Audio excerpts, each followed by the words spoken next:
الرحمن الرحيم إنا لننصر رسلنا والذين آمنوا في الحياة الدنيا মহান আল্লাহর সমস্ত প্রশংসা দরুদ ও সালাম নাযিল হোক প্রিয় নবী মুহাম্মদুর রাসূলুল্লাহ সাল্লাল্লাহু আলাইহি সাল্লামের উপর। আল্লাহুম্মা সাল্লি আলাইহি ওয়া আল্লাহুম্মা বারিক আলাইহি। আজকে কিতাবুত তাওহীদ থেকে দর্স না দিয়ে অন্য একটি সময় উপযোগী বিষয়বস্তু সম্পর্কে আলোকপাত করব ইনশাআল্লাহ। আর তা হচ্ছে যে মহান আল্লাহ মুমিনদের সাহায্য করেন, মুমিনদের আল্লাহ সাহায্য করেন। এ হচ্ছে আল্লাহর ওয়াদা। এ সম্পর্কে কিছু আলোচনা করব যাতে করে আমরা আল্লাহর সাহায্য সবাই কামনা করি, কিন্তু সাহায্য কামনা করলে তার জন্য আমাদের কিছু করণীয় রয়েছে, সেই করণীয়গুলি জানা দরকার। যদি আমরা আমাদের করণীয় না করি আর মনে শুধু আকাঙ্ক্ষা করি তো তা হাসিল হবে না।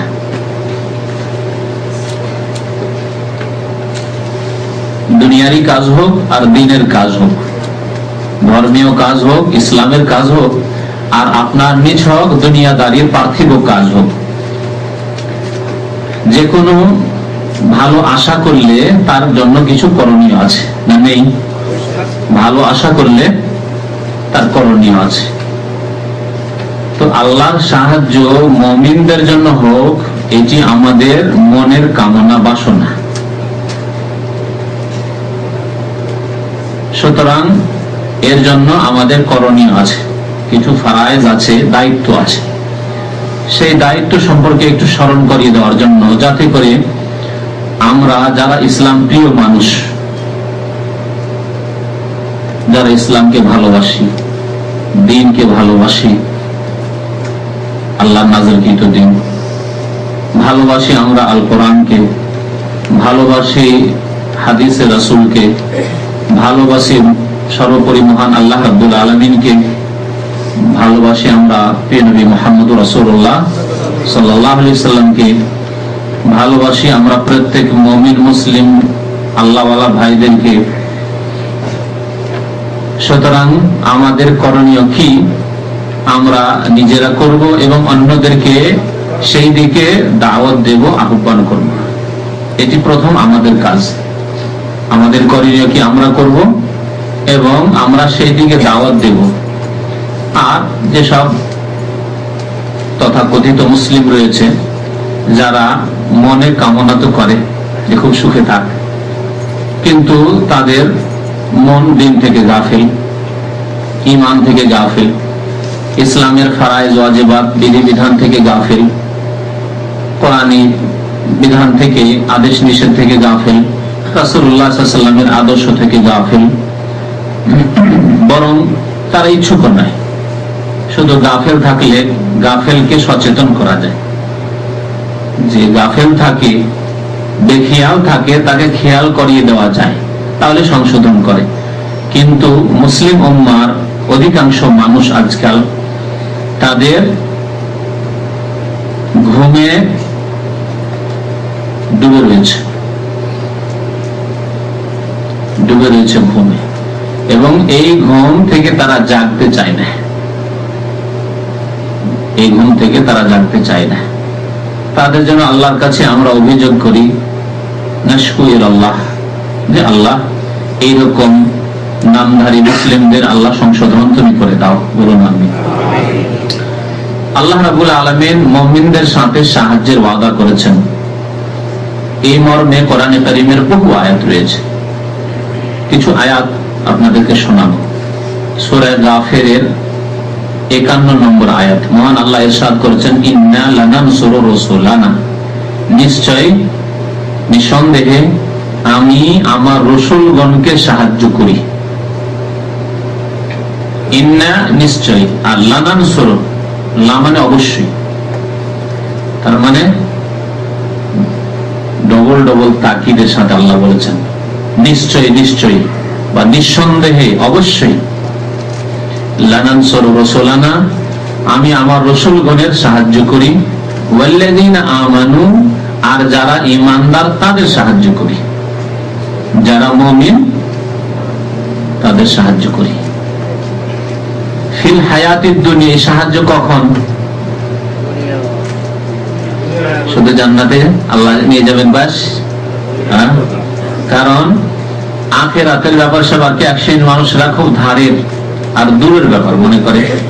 সুতরাং তাদেরকে জান্নাতের কথা বললে কবরে সুখ পাবে, মরার পরে সুখ পাবে, হাসরের ময়দানে জবাব দিতে পারবে, আর আখিরাতে সুখী হবে, এইসব কথা বললে আর হেদায়েত করা যাচ্ছে না। কারণ আখিরাত থেকে গাফিল তাদের অন্তর। তারা নগদ নগদ হালুয়া রুটি খেতে চায়, নগদ নগদ খেতে চায়। আল্লাহ নগদও বলেছেন, আর আল্লাহ স্থায়ী জগতের কথাও বলেছেন। নগদ টেম্পোরারি, আল্লাহ যে দুনিয়াতে এই জীবন দিয়েছেন এবং জীবনের সুখ দিয়েছেন তার কথাও বলেছেন, আর আখিরাতের কথাও বলেছেন। তাই তারপরে ইরশাদ করছেন ফিল হায়াতিদ দুনিয়া, পার্থিব জীবনে আমি রাসূলগণের আর মুমিনদের কি করি? সাহায্য করি। পার্থিব জীবনে, এই জীবনে আমি সাহায্য করি। ওয়া ইয়াউমা ইয়াকুমুল আশহাদ, আর যেই দিন সাক্ষীদাতাগণ আল্লাহর দরবারে দাঁড়াবে, সাক্ষী দেবে। যে হাতে কথা বলবে, পায়ে সাক্ষী দেবে। আলিয়াউমা নাখতিমু আলা আফওয়াহিহিম ওয়া তুকাল্লিমুনা আইদিহিম ওয়া তাশহাদু আরজুলুহুম। সূরা ইয়াসিনে মহান আল্লাহ ইরশাদ করেছেন যে আজকে কিয়ামতের মাঠে নাখতিমু আলা আফওয়াহিহিম, মুখে আমি মোহর লাগিয়ে দেব, মুখ বন্ধ করে দেব, বাকশক্তি খুলবে না, মুখে কথা বলতে পারবে না। যে আল্লাহ জবানকে কথা বলার শক্তি দিয়েছেন, আবার অনেক লোককে আল্লাহ বোবা করেছেন, জবান আছে আপনার চাইতে সুন্দর, জবান আছে, লম্বা জিবা আছে, জবান আছে, তারপর কথা বলতে পারে না, বোবা আছেন। আপনার চাইতে দেখতে সুন্দর, আপনার চাইতেও স্বাস্থ্যবান, তারপরেও বাকশক্তি খুলে না, কথা বলতে পারে না। তো যে আল্লাহ কাউকে জবান দিয়ে কথা বলার শক্তি দিয়েছেন, কাউকে জবান দিয়েছেন অথচ কথা বলতে পারে না, সেই আল্লাহ কি করবেন? জবানের কথা বন্ধ করে দেবেন। ওয়া তুকাল্লিমুনা আইদিহিম, আমি আল্লাহ তার সাথে কথা বলবে তাদের হাতগুলি, হাতে কথা বলবে। ওয়া তাশহাদু আরজুলুহুম, আর পায়ে সাক্ষী দেবে। আশহাদ, এই আয়াত আল্লাহ বলে ইয়াউমা ইয়াকুমুল আশহাদ, যেদিন সাক্ষী কায়েম হবে, যেদিন সাক্ষী শুরু হবে। অন্য আয়াতে আল্লাহ রাব্বুল আলামিন আরো কিছু সাক্ষী, দেহ থেকে, দেহের অঙ্গ প্রত্যঙ্গ থেকে আরো কিছু সাক্ষীর কথা উল্লেখ করেছেন। ইয়াউমা তাশহাদু আলাইহিম আলসিনাতুহুম ওয়া আইদিহিম ওয়া আরজুলুহুম, এখানে হাতও সাক্ষী দেবে, জবানও সাক্ষী দেবে, সব কথা বলেছেন আল্লাহ রাব্বুল আলামিন। আরো আরেক আয়াতে শরীরের চামড়ার কথা আল্লাহ বলেছেন, গোশত, চামড়া, এগুলিও সাক্ষী দেবে। জুলুদুহুম,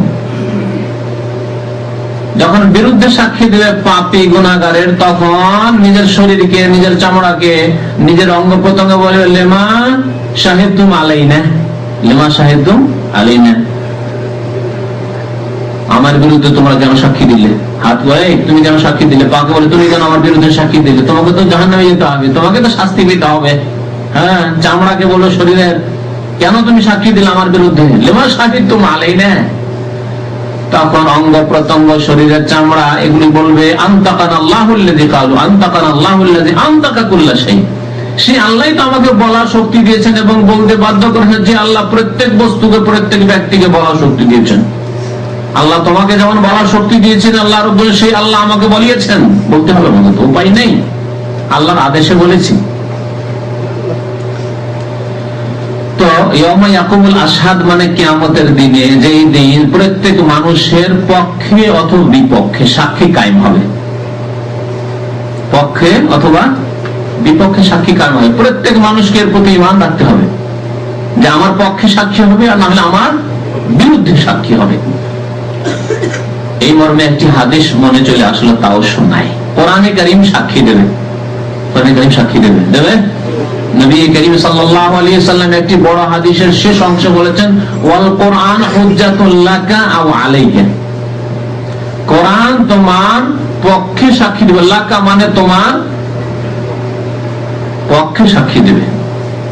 তুমি যদি কোরআনের সার্বিক জীবনে বাস্তবায়ন করে থাকো, আল্লাহ বলেছেন তাওহীদের কথা, একত্ববাদের কথা, আল্লাহর একত্ববাদ কায়েম করেছো। আল্লাহ বলেছেন ইন্নাশ শিরকা লাযুলমুন আযীম, শিরক সবচেয়ে বড় মহাপাপ, জুলম।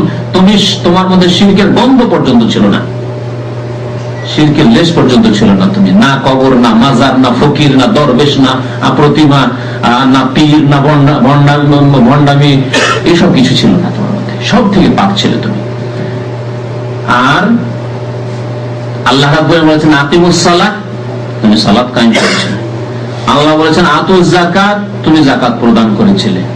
আল্লাহ বলেছেন আকরিদুল্লাহ কারদান হাসানা, আল্লাহকে উত্তম ঋণ দাও, তুমি দিয়েছো। মুমিন ভাইদেরকে ঋণ দিয়েছো, দান খেরাত করেছো, সাদকা করেছো। আল্লাহ রাব্বুল আলামিন আত্মীয়দের সাথে সদাচরণ করতে বলেছেন, অবিল ওয়ালিদাইনি ইহসানা বলেছেন, মাতা পিতার সেবা করার কথা, সদাচরণের কথা বলেছেন, তা করেছো।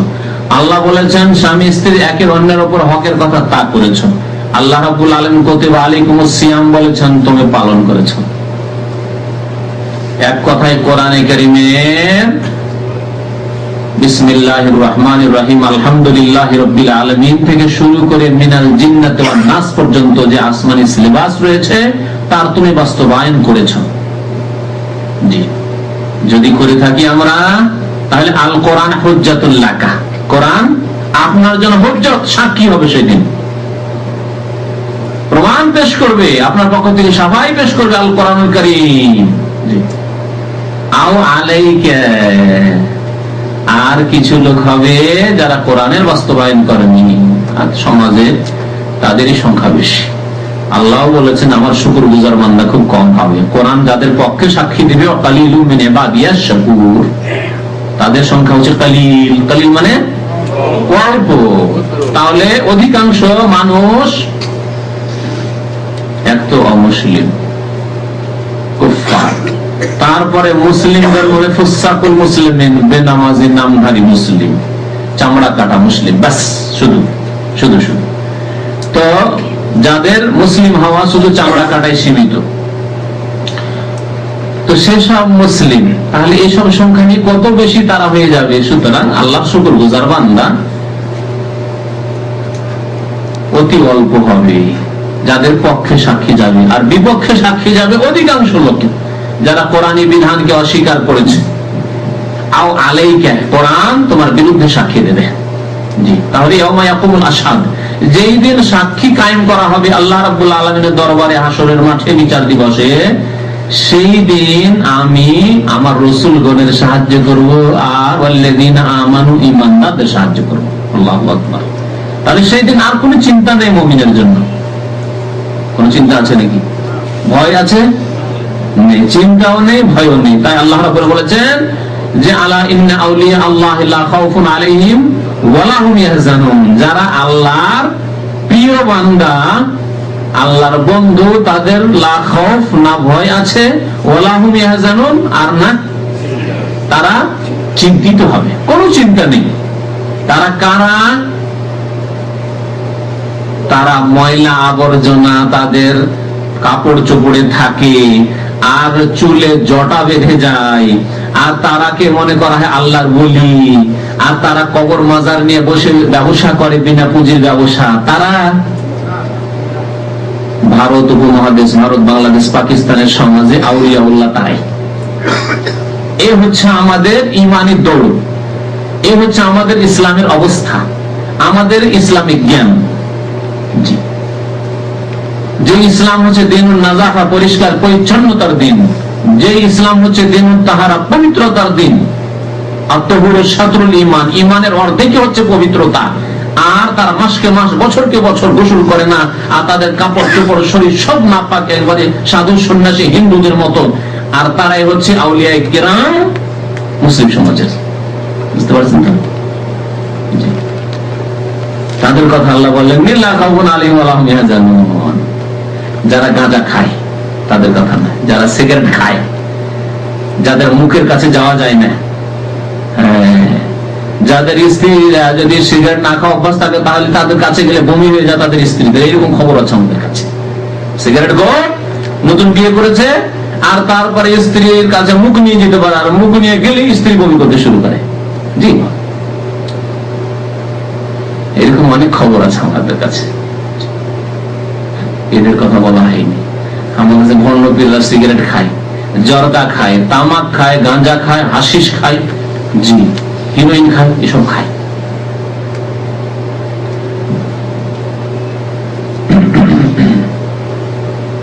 তো আল্লাহ রাব্বুল আলামিন তাদের গুণাবলী দিয়েছেন যাতে করে ধোঁকা না খেয়ে যায়। কোরআন স্পষ্ট, আল্লাহু আকবার। হুদাল লিন-নাস ওয়া বাইয়িনাতিন মিনাল হুদা, আল্লাহ বলেন বাইয়িনাত, সুস্পষ্ট, উজ্জ্বলতা কিছু নেই, লুকায়িত কিছু নেই যে ভুল বোঝাবুঝি হয়ে যাবে না। তাহলে যে নিজে অন্ধ হয়ে যাবে তাকে আল্লাহ অন্ধ করে জাহান্নামে নিক্ষেপ করবেন। চোখ খোলা থাকলে, অন্তর্দৃষ্টি খোলা থাকলে কোরআন বোঝা খুব সহজ। আল্লাহ রাব্বুল আলামিন বলছেন আল্লাযীনা আমানু ওয়া কানু ইয়াত্তাকুন। আল্লাহর আউলিয়া কারা, আল্লাহর বন্ধু কারা? যাদের কোনো ভয় নেই, যাদের কোনো দুশ্চিন্তা নেই, তারা হচ্ছে দুই গুণে বিশেষিত। দুটি গুণ তাদের রয়েছে। আল্লাযীনা আমানু, ঈমানদার, এই ঈমানের কথা বলছিলাম এখন, তাই না? বিষয়বস্তু হচ্ছে মুমিনদেরকে আল্লাহ সাহায্য করবেন। তো ঈমানদারদের কোনো চিন্তা নেই, ভয় নেই। আর ওয়া কানু ইয়াত্তাকুন, তারা আল্লাহকে ভয় করে। শুধু নামধারী মুমিন মুসলিম নয়, বরং ঈমান রয়েছে, ঈমানের বিপরীত শিরক কুফরি নেই। আর আল্লাহ ভীরুতা রয়েছে, হারাম খাওয়া নেই। জি, হারাম খাওয়া নেই, হারাম কাজ করা নেই। জি, মুরিদদের বাড়িতে গেলে তখন নারী পুরুষ নির্বিচারে তখন খেদমত শুরু হয়ে যায় পীরদের। তারাই আউলিয়া আমাদের সমাজের। কোথায় তাকওয়া তাদের? তাদের হালাল হারামের কোনো পার্থক্য নেই। যাদের রেজিকে আসছে বিনা পুঁজির ব্যবসা থেকে, কোনো মেহনত করতে হয় না, শুধু একটা কবর মাজার নিয়ে বসে গেলে হয়, ওরসের মেলা লাগিয়ে দিলেই হয়, আর বহু টাকা পয়সা আসতে থাকে, নজর নিয়াজ আসতে থাকে। কোথায় তাকওয়া, আল্লাহ বিরুদ্ধে হারাম খাওয়া থেকে? আল্লাযীনা আমানু ওয়া কানু ইয়াত্তাকুন। তাহলে যারা ঈমানদার এবং যারা আল্লাহ ভীরু, তাদের কথা আল্লাহ রাব্বুল আলামিন বলেছেন যে তাদের কোনো ভয় নেই, তাদের কোনো দুশ্চিন্তা নেই। তাদেরকে ইয়াউমা ইয়াকুমুল আশহাদ, যেদিন কিয়ামত হবে সেদিন আল্লাহ সাহায্য করবেন। তাহলে আখিরাতে সাহায্য, যেই সাহায্য প্রত্যেক মানুষের প্রয়োজন, সেখানে আর কোনো সাহায্যকারী থাকবে না। পৃথিবীতে যদি আল্লাহ রাব্বুল আলামিনের সাহায্য ছাড়া কারো সাহায্য কাজে আসে না। কিন্তু বাহ্যিক অনেক সময় পৃথিবীতে মানুষ ধোঁকা খেয়ে যায়, বাহ্যিক ভাবে ধোঁকা খেয়ে যায় মানুষ অনেক সময়, যে আমাকে সাহায্য করার জন্য লোক রয়েছে, যাদের বংশ খুব বড়। আমাদের দেশে গ্রাম অঞ্চলের পরিবেশটা এরকম, যদি বংশ খুব শক্তিশালী হয়, অনেকগুলি লাঠি আছে, একসাথে একবারে একটা হুঙ্কার দিলে এতগুলি লাঠি বেরিয়ে আসবে, তাদের গৌরব যে আমাদের পারে কে ঠেকাতে, এতগুলি লাঠি একসাথে 50টি 100টি লাঠি বেরোবে, ঠিক না? তো পৃথিবীতে তো ধোঁকা খেয়ে যাবে অনেক সময়, আর ওতে হয়তো বিভোর হয়ে রয়েছেন, কোন খেয়ালই নেই যে আল্লাহ সাহায্য না নেমে আসলে এই সব সাহায্য ক্ষণিকের, আজকে আছে কালকে শেষ হয়ে যেতে পারে। এই খেয়াল অনেক সময় দুনিয়ার মানুষের আসে না। এইরকমই যাদের অর্থ রয়েছে, তাদের অর্থের অহংকার, অর্থের দ্বারা লোক কিনে নেব, ভোট কিনে নেব, এই করে নেব, সেই করে নেব, কত কি। যাদের পিছনে বাতিল শক্তিগুলি রয়েছে, কুফরির শক্তি রয়েছে, শিরক বিদআতের শক্তি রয়েছে। বাংলাদেশের প্রেক্ষাপটে যতগুলি বিদআতি দল উপদল রয়েছে, সেগুলির তো এই অহংকার যে এরা তো অল্প, আর আমাদের অনেক ভোটার রয়েছে, আমাদের এত লোক রয়েছে, আমাদের অনুসারী এত রয়েছে, অমুক পীরের এত মুরিদ রয়েছে, এত লক্ষ লক্ষ মুরিদ রয়েছে, তো অমুক দলের এতগুলি রয়েছে, সমর্থক রয়েছে, এত রকম রয়েছে, তো অমুক রয়েছে। এগুলিতে বিভোর হয়ে থাকে অনেক সময় দুনিয়াতে। কিন্তু আখিরাতে আসবে কাজে আসবে, আপনার ভোটার কাজে আসবে না, ধন সম্পদ কাজে আসবে না, আপনার বংশের লাঠিগুলি কাজে আসবে না, কি কাজে আসবে? কোনো কিছু কাজে আসবে না। দুনিয়াতে ধোঁকা খেতে পারে পার্থিব সাহায্যের আশায়, যে আমাকে সাহায্য করার অনেক লোক রয়েছে, কিন্তু আখিরাতে কেউ কারো সাহায্য করতে পারবে না, কেউ কারো সাহায্য করতে পারবে না। একে অপরকে দেখে পালাবে শুধু। নিজের ভাই, নিজের মা, নিজের বাবা, নিজের স্ত্রী, সবাই অসাহিবাতি হবে, আমার নিজের ছেলে, নিজের মেয়ে, সব পালাবে, দেখলেই পালাতে শুরু করবে। উপায় নেই, নফসি নফসি নফসি নফসি এই দৃশ্য থাকবে, আমার কি হবে, আমার কি হবে। জি, তো আল্লাহ রাব্বুল আলামিন সাহায্য করবেন রসুলগণের, এবং রসুলগণের অনুসারী যারা সত্যি অনুসারী মুমিন তাদের। মহান আল্লাহ ইরশাদ করেছেন সূরা রুমে আয়াত নম্বর 47, ওয়া কানা হাক্কান আলাইনা নাসরুল মুমিনিন। মুমিনদের সাহায্য করা আমি আল্লাহ বলছি আমার উপর ওয়াজিব। হাক্কান এই ওয়াজিবান, আমার উপর মুমিনদের হক, ওয়াজিব হক যে আমি কি করব, মুমিনদের সাহায্য করব। মুমিনদের আল্লাহ সাহায্য করবেন, এখানে আল্লাহ বললেন। মহান আল্লাহ সূরা সাফফাতের 171 থেকে 73 নম্বরে ইরশাদ করেছেন, ওয়ালাকাদ সাবাকাত কালিমাতুনা লিইবাদিনাল মুরসালিন। আমি আমার রাসূল বান্দাগণের, লিইবাদিনাল মুরসালিন রাসূল বান্দাগণ, আমার ওই সব বান্দা যাদেরকে রাসূল করে প্রেরণ করেছে, নবী করে প্রেরণ করেছে, তাদের জন্য আমার কথা অগ্রিম প্রমিস, আমার কথা রয়েছে। সাবাকাত কালিমাতুন আগেই বলে ফেলেছি আমি আল্লাহ রাব্বুল আলামিন। সাবাকাত কালিমাতুন মানে আগেই বলেছে, নবী রাসূল প্রেরণ করার আগেই বলে ফেলেছি। কি বলেছেন আল্লাহ রাব্বুল আলামিন? কি ইন্নাহুম লাহুমুল মানসুরুন, নিশ্চয়ই তারা সাহায্য প্রাপ্ত হবেই হবে। ইন্নাহুম লাহুমুল মানসুরুন, তারা সাহায্য প্রাপ্ত হবেই হবে নিঃসন্দেহে। তাহলে সাহায্য করবেন আল্লাহ রাব্বুল আলামিন রাসূলগণের, আর রাসূলগণের সাহায্য হওয়া মানে রাসূলগণের সত্য অনুসারী যারা তাদের সাহায্য। হুয়াল্লাযী আরসালা রাসূলাহু বিল হুদা ওয়া দীনিল হক লিইয়ুযহিরাহু আলাদ দীনি কুল্লিহি ওয়ালাউ কারিহাল মুশরিকুন।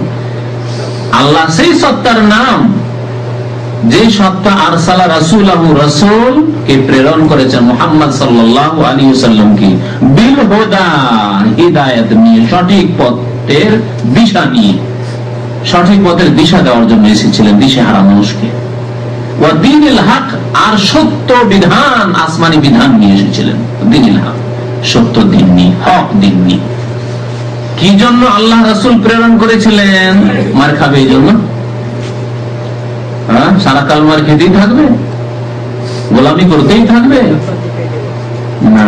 লিইয়ুযহিরাহু আলাদ দীনি কুল্লিহি, যত দিন বাতিল ধর্ম রয়েছে, যত মতবাদ রয়েছে, সমস্তগুলির উপর এই দ্বীনে হককে জয় করে দেওয়ার জন্য। দ্বীনে হক আল্লাহ বলেছেন লিইয়ুযহিরাহু, সেই সত্য দ্বীনকে, সত্য জীবন বিধানকে জয় করে দেওয়ার জন্য।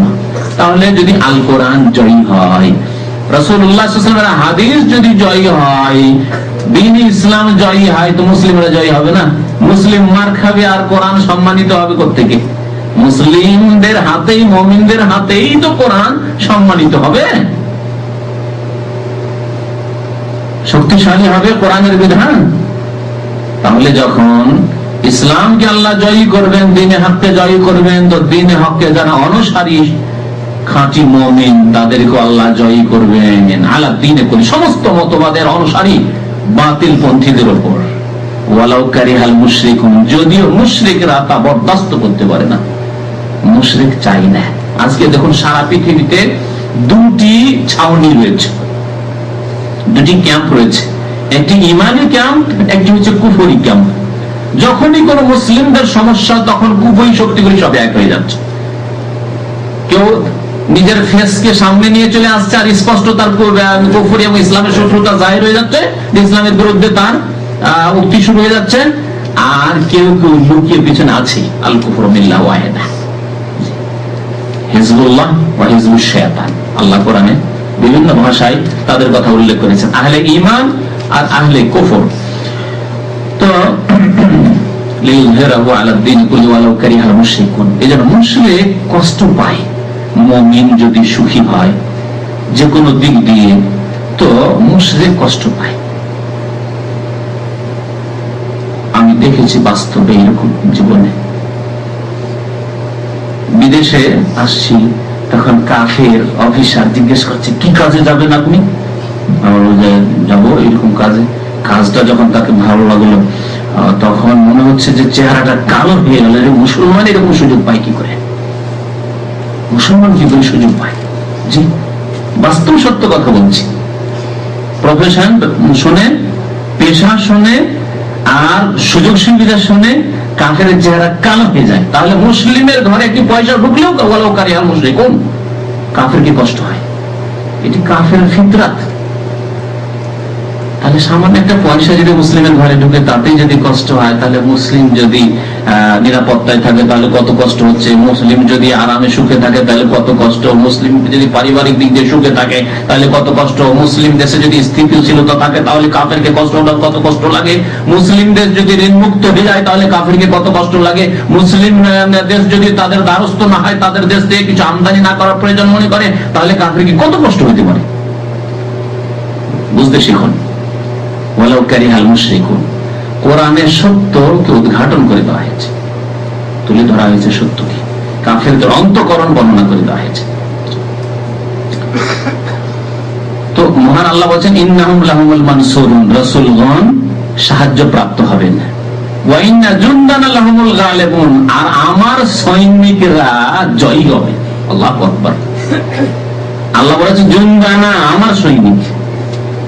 বলেননি মুমিনদের, মুসলিমদের সেনাবাহিনী, মুসলিম দেশের সেনাবাহিনী, এই কথা বলেননি, এই কথা বলেননি। আল্লাহ রাব্বুল আলামিন বলেছেন ওয়া ইন্না জুনদানা, আমার সেনাবাহিনী। আল্লাহ রাব্বুল আমার সেনাবাহিনী বলে আখ্যায়িত করেছেন যারা দ্বীনের খেদমতে নিজেকে নিয়োজিত রেখেছে, তাওহীদের খেদমত যারা করে, যারা শিরকের বিরুদ্ধে যারা সোচ্চার, যারা বিদআতের বিরুদ্ধে সোচ্চার, যারা সুন্নাতকে প্রতিষ্ঠা করতে চায় জীবনের সার্বিক ক্ষেত্রে, ইবাদত বন্দেগী মসজিদ থেকে শুরু করে জীবনের প্রতিটি ক্ষেত্রে, তাদেরকে আল্লাহ জুনদানা বলেছেন। সুতরাং আপনি যদি দ্বীনের খেদমতে থাকেন, তাওহীদের খেদমতে থাকেন, তো আপনার ঈমানকে মজবুত করে নেন যে আপনি আল্লাহর সেনা, আল্লাহর সৈনিক, আপনি একজন। ওয়া ইন্না জুনদানা লাহুমুল গালিবুন, আর আমার সেনাবাহিনী জয়ী হবে। আল্লাহ রাব্বুল আলামিন স্বয়ং বলছেন ওয়া ইন্না জুনদানা লাহুমুল গালিবুন, সূরা সাফফাত। নবী মুহাম্মদ রাসূলুল্লাহ সাল্লাল্লাহু আলাইহি ওয়াসাল্লাম বুখারী মুসলিমের একটি হাদিস এখানে স্মরণে আসলো। নবী করিম সাল্লাল্লাহু আলাইহি ওয়াসাল্লাম ইরশাদ করেছেন লা তাযালু তায়ফাতুন মিন উম্মতি যাহিরিনা আলাল হক মানসুরা। কোরআন আল্লাহ বলেছেন মানসুরুন, বলেছেন না? এই মানসুরুন তেলাওয়াত করে তাফসীর করতে গিয়ে আমার ওই হাদিসটি মনে পড়লো। প্রিয় নবী মুহাম্মদ সাল্লাল্লাহু আলাইহি ওয়াসাল্লাম ইরশাদ করেছেন আমার উম্মতের একটি দল, তায়ফাতুন মিন উম্মতি, তাহলে বোঝা গেল আমার উম্মতের সমস্ত দল দ্বীনের খেদমত করে শির উঁচু করে থাকবে না, হক কথা বলবে না, হককে গোপন করবে ব্যক্তি স্বার্থে, পার্লামেন্টে যাওয়ার জন্য, হককে গোপন করবে সংখ্যা বাড়ানোর জন্য, হককে গোপন করবে আর্থিক লোভের কারণে, হককে গোপন করবে মান সম্মান নিজের পজিশন বাড়ানোর জন্য, হককে গোপন করবে দুনিয়ার বহু স্বার্থের কারণে। আজকে মুসলিম সমাজে যে সব দল উপদল রয়েছে তাদের চিত্র এর বাইরে যাবে না, এবং তাদের অবস্থা এমনই যে তারা প্রিয় নবী মুহাম্মদ রাসূলুল্লাহ সাল্লাল্লাহু আলাইহি সাল্লামকে কেন্দ্রীয় ব্যক্তিত্ব থেকে, তাদের কেন্দ্রীয় ব্যক্তিত্ব সেখান থেকে সরিয়ে নিয়ে অন্য জায়গায় আরেকজনকে করে দিয়ে দিয়েছে, এবং আরেকজনকে কেন্দ্রীয় ব্যক্তি হিসেবে তারা মেনে নিয়েছে। এই কথাটি মনে রাখবেন, কেন্দ্রীয় ব্যক্তিত্ব আমাদের কি, এই পয়েন্টে যদি আমরা সঠিক হয়ে যাই তাহলে মুমিন এক হতে পারবে সারা বিশ্ব। আর যদি কেন্দ্রীয় ব্যক্তিত্ব আমরা হারিয়ে ফেলি তাহলে আমরা কোনো সময় এক হতে পারবো না। আর আল্লাহ রাব্বুল আলামিন আমরা সেনাবাহিনী কি করে হবো? আমরা নিজেরাই বিক্ষিপ্ত, একে অপরের বিরুদ্ধে আমরা বিষোদ্গার করবো, এক অপরের ক্ষতি হোক তাতে খুশি, হ্যাঁ ভালো হয়েছে, ওদেরকে এই করা হয়েছে, ওদেরকে এই করা হয়েছে, তোরা এই হয়েছে, আমরা ঠিক আছি। এ হচ্ছে মুসলিম দল উপদলগুলির অবস্থা। কারণ কেন্দ্রীয় ব্যক্তিত্ব তাদের আলাদা আলাদা হয়ে গেছে, একজন কেন্দ্রীয় ব্যক্তিত্ব নেই। অথচ ইসলামে আল্লাহ রাব্বুল আলামিন কেন্দ্রীয় ব্যক্তিত্ব মাত্র একজনকে আল্লাহ পাঠিয়েছেন, আর যার কাছে রিসালাত দান করেছেন, যার কাছে আল কোরআন নাযিল করেছেন, আর যার অনুসরণ করা ফরজ করেছেন, যার আনুগত্য আল্লাহ ফরজ করেছেন, আর যার আনুগত্যকে আল্লাহ নিজের আনুগত্য বলে আখ্যায়িত করেছেন, মাইয়ুতিহি রাসূলা ফাকাদ আতা আল্লাহ। তো যেই দলটি সাহায্য প্রাপ্ত তাদের কেন্দ্রীয় ব্যক্তিত্ব একমাত্র সাইয়্যিদুল মুরসালিন প্রিয় নবী মুহাম্মদ রাসূলুল্লাহ সাল্লাল্লাহু আলাইহি ওয়াসাল্লাম। যেখানেই থাক না কেন, আফ্রিকায় থাক, ইউরোপে থাক, অস্ট্রেলিয়ায় থাক, আমেরিকায় থাক, আর এশিয়ায় থাক, যেখানে থাকুক না কেন, তাদের কেন্দ্রীয় ব্যক্তি জিজ্ঞাসা করেন, ভাষা আলাদা কিন্তু কথা এক। বাংলা ভাষায় বললো কেন্দ্রীয় ব্যক্তিত্ব মোহাম্মদ রসুল্লাহ, ইংরেজিতে বললো বলে কেন্দ্রীয় ব্যক্তিত্ব মোহাম্মদ রসুল্লাহ, আরবিতে বললেও বলবে কেন্দ্রীয় ব্যক্তিত্ব মোহাম্মদ রসুল্লাহ, ইন্দোনেশীয় ভাষায় বললে বলবে কেন্দ্রীয় ব্যক্তিত্ব মোহাম্মদ রসুল্লাহ, হিন্দিতে বললো বলে কেন্দ্রীয় ব্যক্তিত্ব মোহাম্মদ রসুল্লাহ সাল্লাল্লাহু আলাইহি ওয়াসাল্লাম, জার্মান ভাষায় বললো কেন্দ্রীয় ব্যক্তিত্ব মোহাম্মদ রসুল্লাহ। আর সত্যি এটা পেয়েছি, আমার চীনের 6 জন ক্লাসমেট ছিল, মোদি ইউনিভার্সিটিতে 6 জন ক্লাসমেট আমার চায়নার ছিল। তো সুবহানাল্লাহ, কোরআন এবং সুন্নাহর অনুসারী সাথীগুলিকে কথা বলতাম, তাদের সাথে মাঝে মাঝে খেতে বসতাম। খেতে বসার এমন একটা সময় যে সময় একটু ফ্রি হয়ে কথা বলতে পেতাম।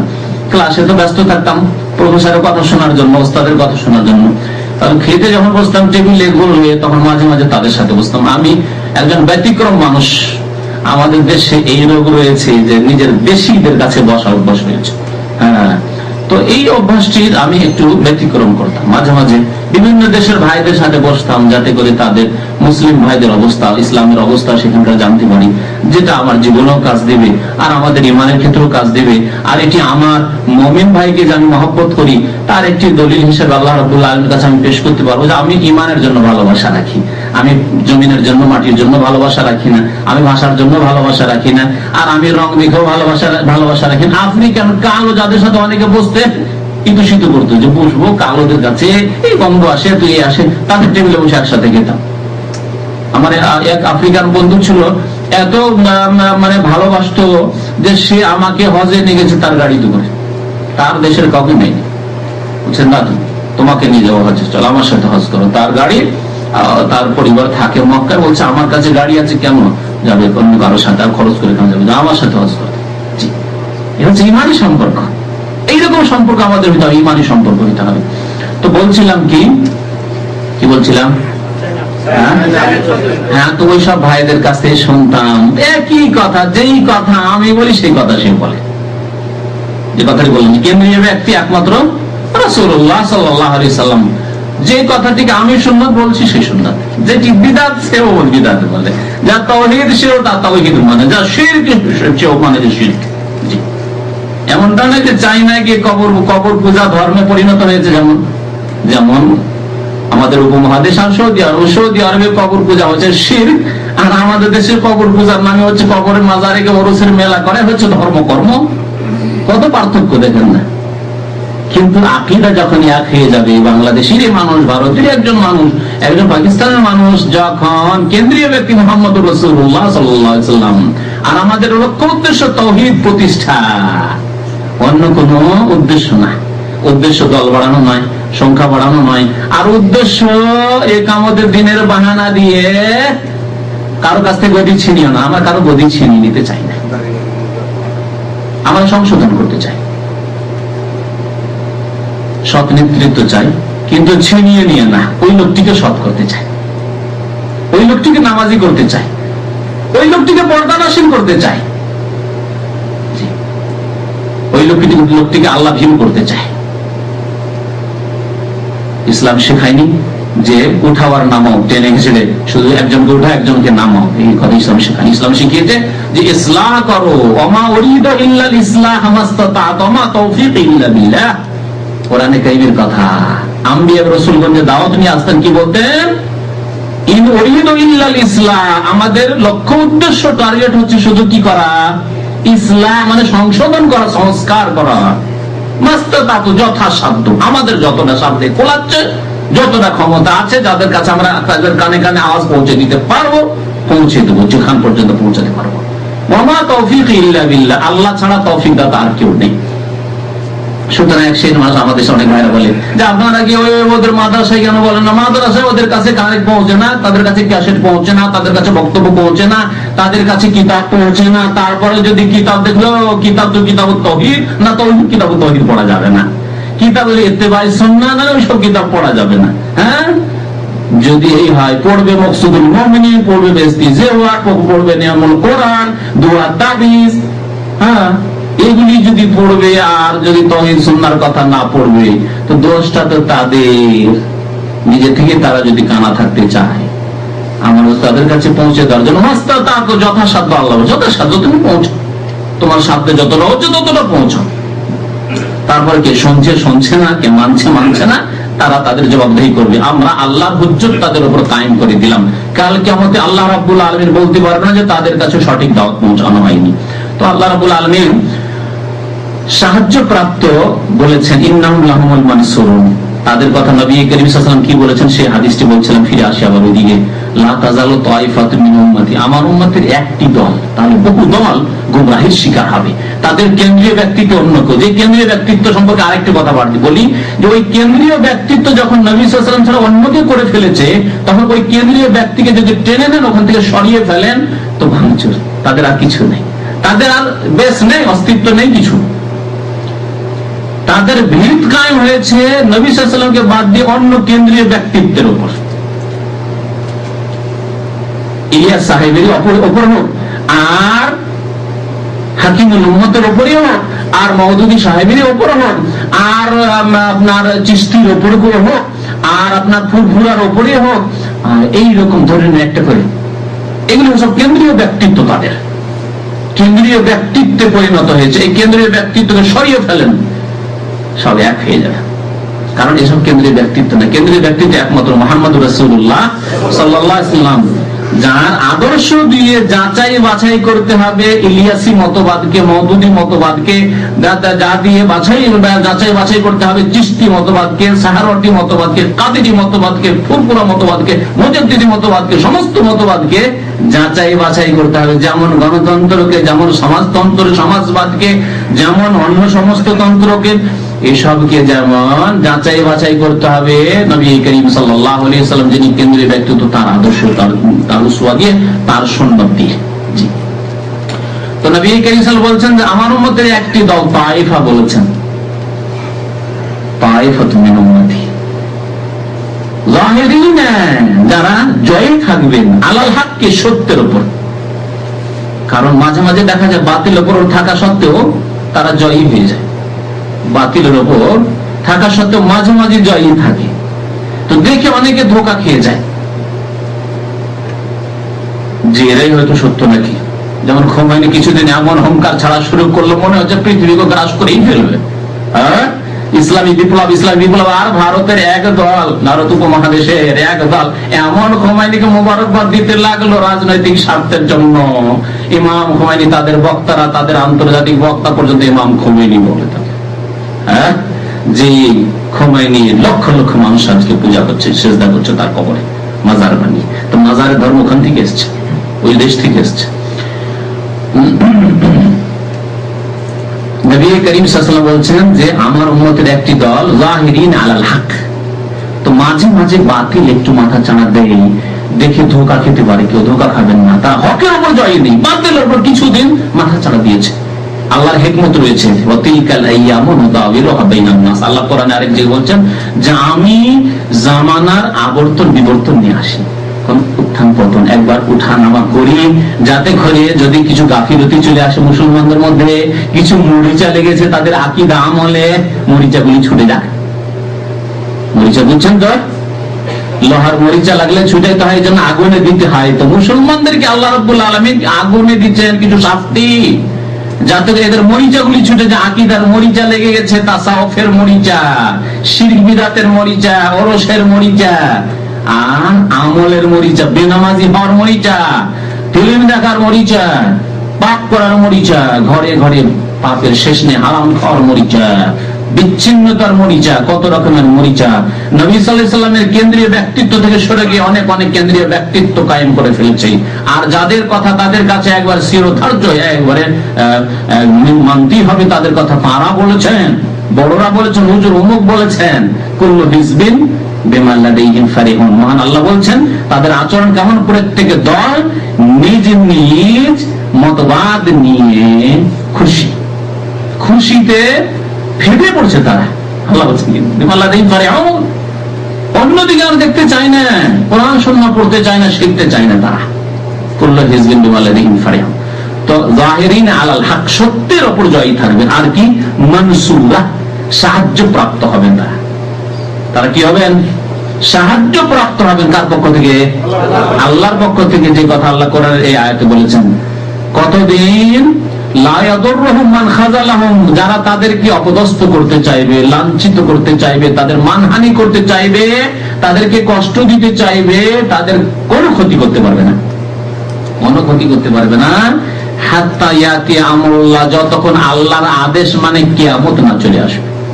কিয়ামত পর্যন্ত এই দল থাকবে, তবে এই দল সারা বিশ্বে ছড়িয়ে ছিটিয়ে থাকবে। এবং কখনো এই দল শক্তিশালী কোন এলাকায় হবে, তো আবার অন্য জামানায় আর অন্য এলাকায় এই দল শক্তিশালী হবে। আর 1400 বছরের ইতিহাস এ কথাই প্রমাণ করে। উলামায়ে কেরাম বলেছেন এই দলটি এক জায়গায় হবে না, যে এক জায়গায় পেয়ে যাবেন শুধু একবার বাছাই করে না, তবে কোন জায়গায় কোন কোন জামানায় শক্তিশালী। যেমন আলহামদুলিল্লাহ এই আজকাল এই জাজিরা আরবিয়া সৌদি আরবে তাওহীদের ঝান্ডাবাহী দল, সুন্নতের ঝান্ডাবাহী পতাকাবাহী দল শক্তিশালী এবং মাথা উত্তোলন করে রয়েছে। নেই শিরক, নেই বিদআত, আলহামদুলিল্লাহ।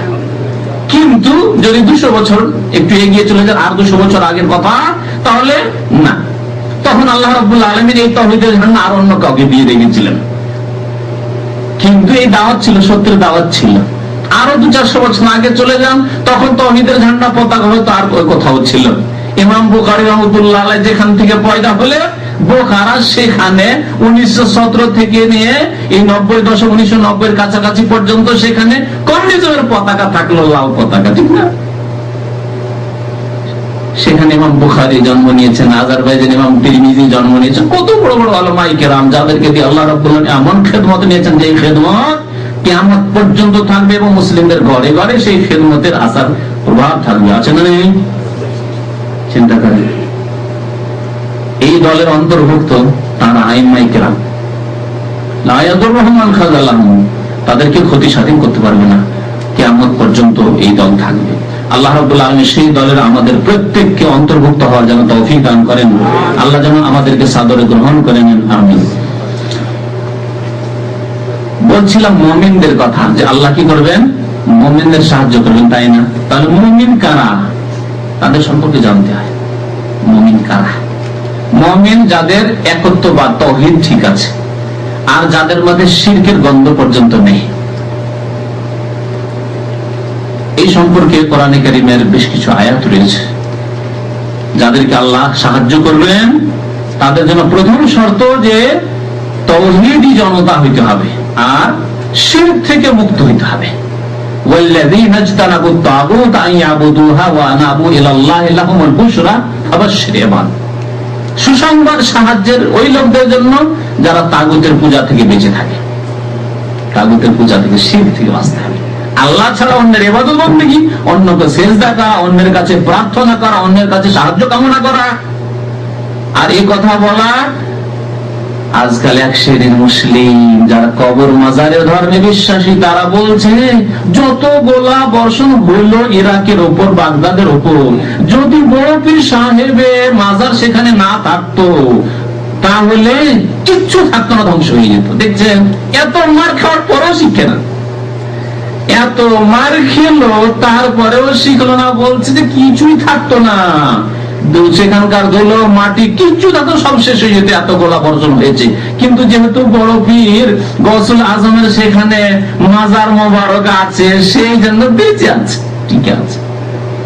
মানুষ যদি মুশরিক হয়ে যাবে কেমন করে সংশোধন করবে? এখান থেকে শিক্ষা নেওয়া উচিত ছিল যে আল্লাহু আকবার, যাকে গৌসুল আজম মহান উদ্ধারকারী, সে দু চার এই গোলা বর্ষণ গুলি থামাতে পারলো না, একটা গলা টিপাই বড় কাফেরটাকে মারতে পারলো না, ওকে মেরে দিলে তো কাম শেষ হয়ে যেত।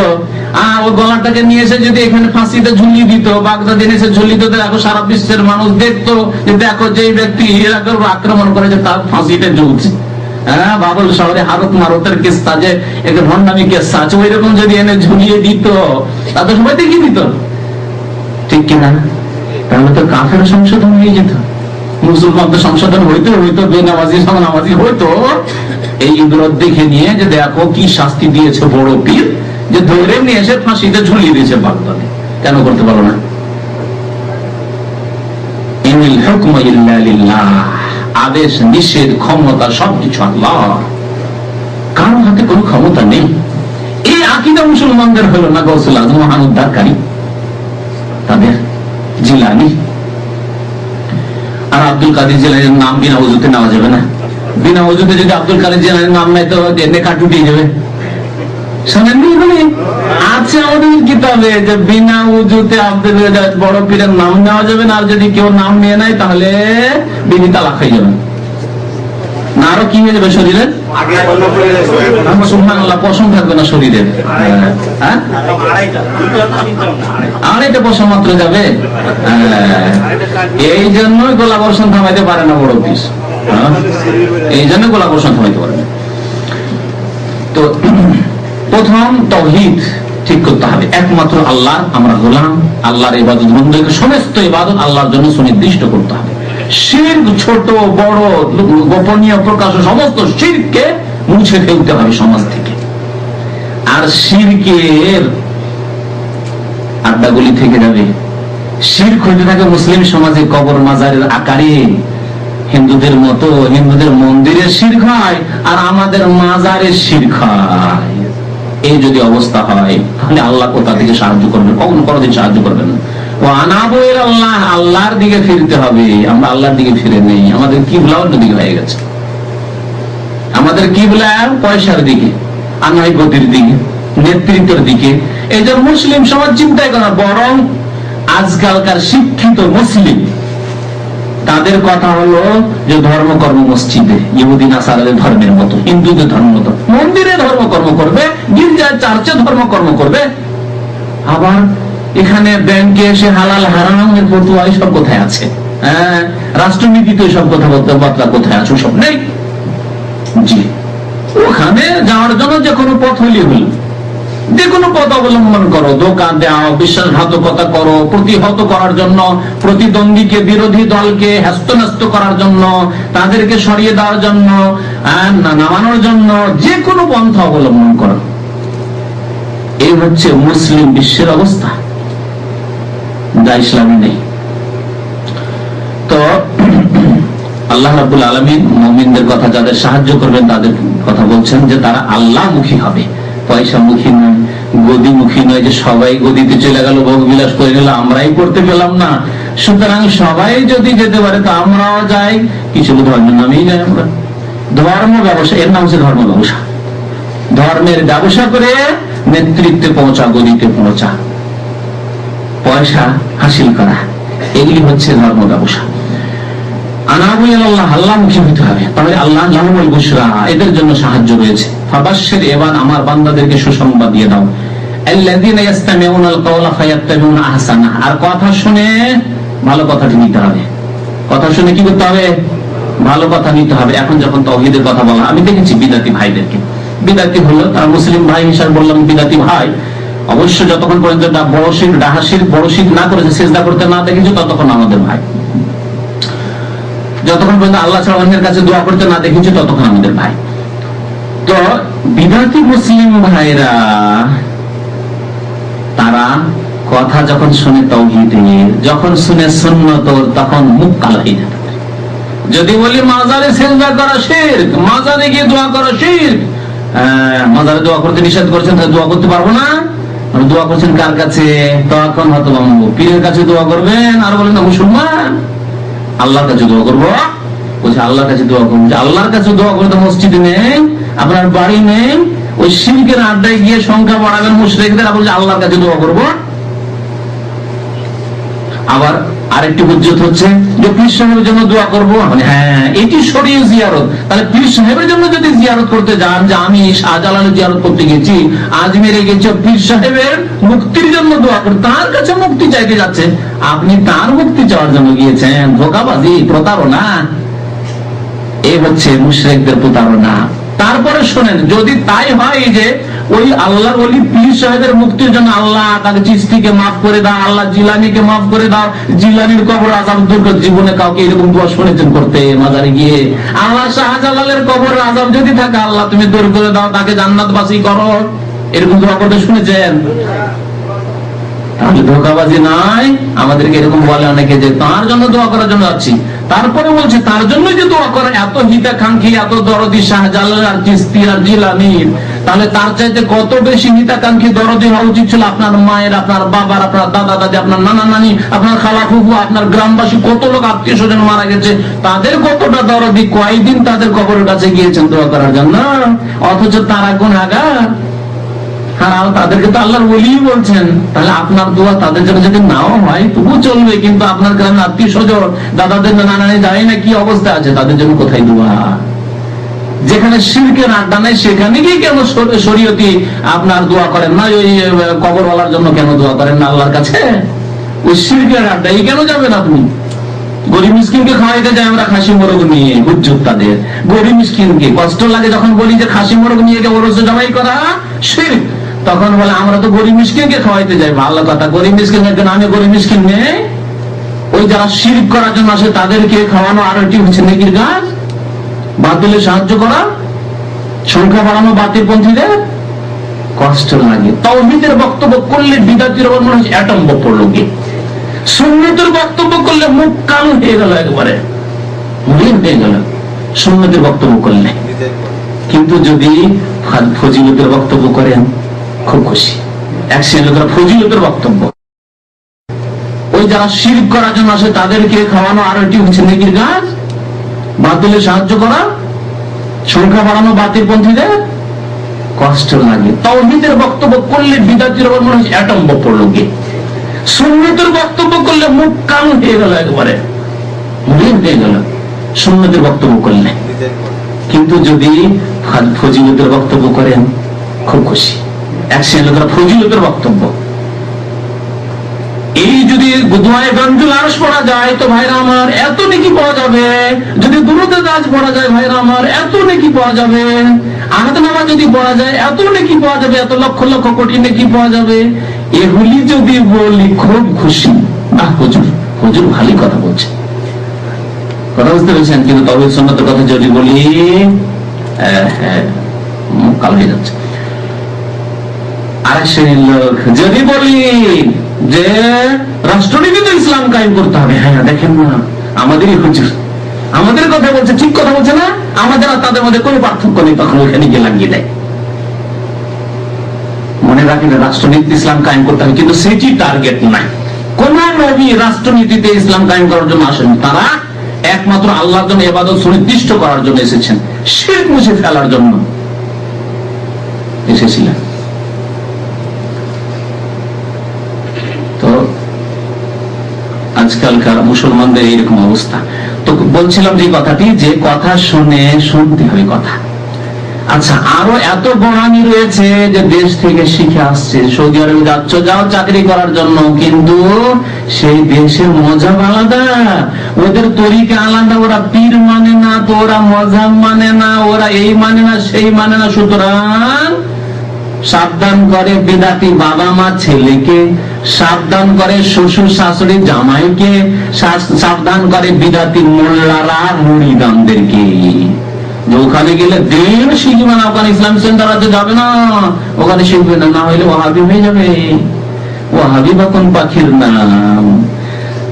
তাদেরকে জিজ্ঞাসা করে ওয়াহাবি কে, তাই জানে না। যেমন তারা জানে হানাফিকে জিজ্ঞেস করে যে আপনি হানাফি, হানাফি কে তাই জানে না। হানাফি মজাব কখন থেকে শুরু হলো কিছুই জানে না, বরং তার অনেক বেশি আপনি ইতিহাস জানেন। যেমন আবু হানিফার জন্ম 80 হিজরিতে, ইন্তেকাল 150 হিজরিতে, কথা আপনি জানেন কিন্তু তারা জানেন, খোঁজ খবরই নেই, তাদের মৌলভী সাহেবরা জানে না। বহু এরকম জিজ্ঞাসা করে আমাদের ভাইরা দেখেছেন, আর আসার পর বলছেন যে একজন হুজুরকে জিজ্ঞেস করলাম হাটহাজারি পারে যে ভাই ইমাম আবু হানিফার জন্ম কখন আর ইন্তেকাল কখন, কিছু বলতে পারে না। তারপরে মজাব মানা ফরজ। হ্যাঁ, তারপরে আপনার খবরদার ওইসব শুনতে যাবে না। আল্লাহ বলছেন ইয়াস্তামিউনাল কওলা, কথা শোনেন, ফায়াত্তাবিউনা আহসানা, যেটি ভালো সেটি নিয়ে নেন। কথা শোনার পরে যেটি ভালো সেটি নেন।